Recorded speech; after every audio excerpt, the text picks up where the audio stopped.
Hello Virgo, welcome dito sa aking channel, Kapalaran na 888. Welcome guys. Alamin natin kung anong messages, vibration, gabay, energy para sa inyong lahat. Tayo general reading, so pwede kang makaresonate. Gamitin mo ang iyong intuition sa panonood, Virgo.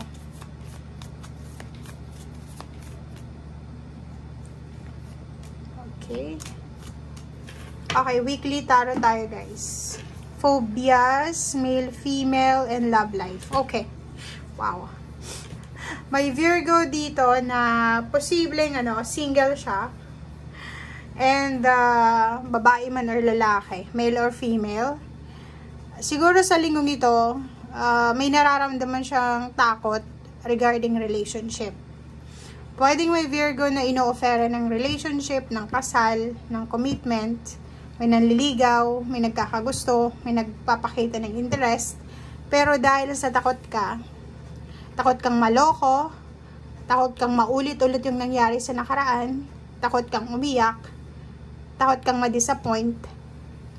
Kaya, siguro ito yung mararamdaman mo sa linggong ito. Okay? Comment down below guys. Okay. Tingnan natin dito sa isang baraha.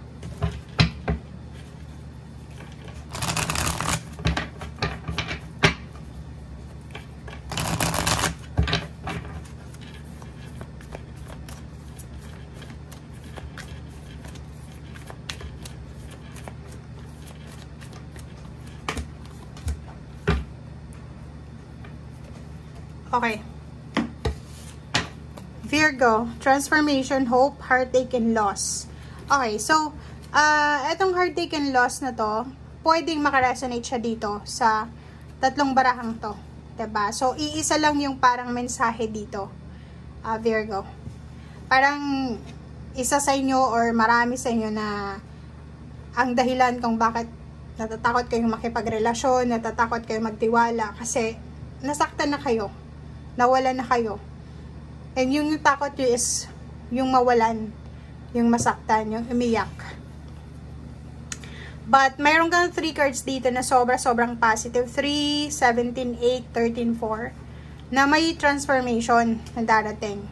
So, kung natatakot ka sa relationship, sinasabi ng barahan na isipin mo na hindi pare-pareho ang mga tao. Pwedeng naloko ka dati, pwedeng yung mga nakikita mo sa paligid mo na mag-aasawa, may mga third party, magkakarelasyon, naglolokohan. Pero hindi sa lahat ng oras ganun. Okay? May pag-asa. So, isipin mo na may pag-asa ka pa. 'Di ba? Or iba sila. Iba itong taong itong pumapasok sa buhay mo or gustong pumasok sa buhay mo kaysa sa kanila. So, hindi ka dapat nawawala ng pag-asa or hindi ka dapat yung parang nagkaka-phobia sa kung ano man itong nangyayari sa paligid mo. Okay? Sinasabi ng barahan na parating na yung stability sa buhay mo. May pag-asa ka. If ever na naghihintay ka ng recognition, rewards, awards, or graduation, sinasabi na on the way na siya. 3 months from now or pwedeng 3 weeks from now, makakatanggap ka ng isang balita na posibleng magdadala ng pagbabago sa iyong buhay, emotional, financial, or spiritual, or kung ano man tong buhay na kailangan mo ng pagbabago or transformation.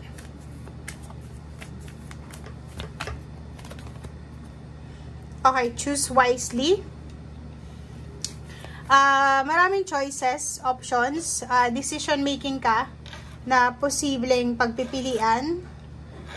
Simula sa siguro 3 months from now. Siguro sa ngayon, wala ka pa doon sa choices and option.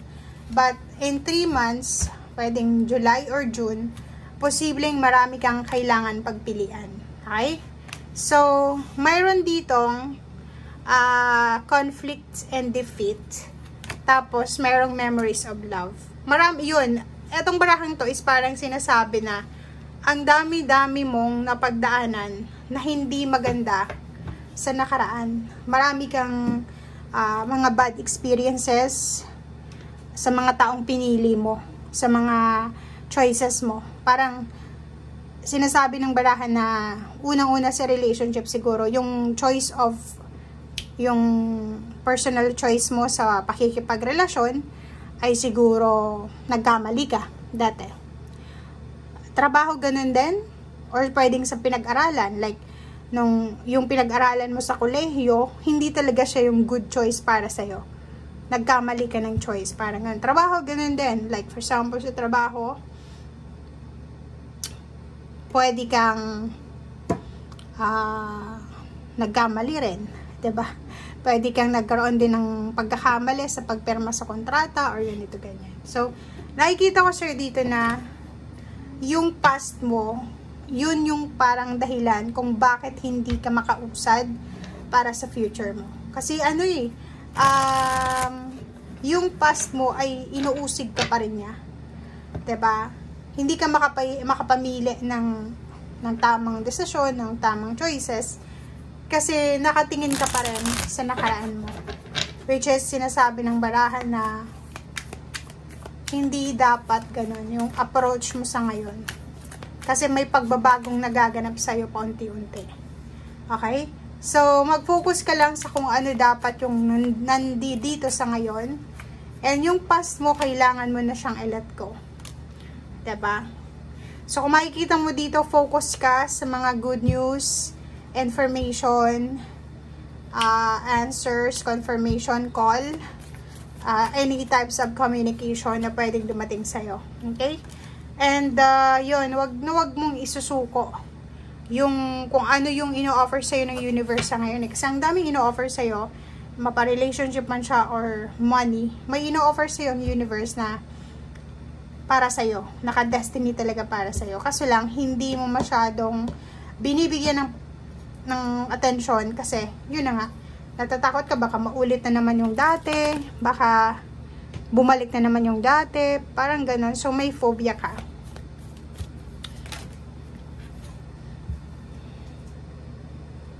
Okay.